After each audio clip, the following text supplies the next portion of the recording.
next time susunod, tataon ko ng weekend. Okay. Kasi ano na ka na sa oras, ano? Lagay ko na. Okay. Ay, lumang bahay. Ano na yun? Ang ganda. Di talaga dito ka na nakat... Ayan na, ang dalawang pogi. Asan si Anan eh? O, sige po.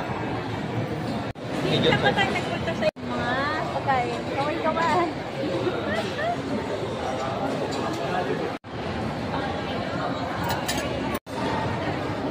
May nagsabi, pero wala akong bilyon. Ano siya? Umaasa.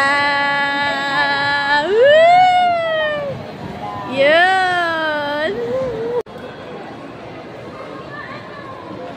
Cutie. Ganda ng cute.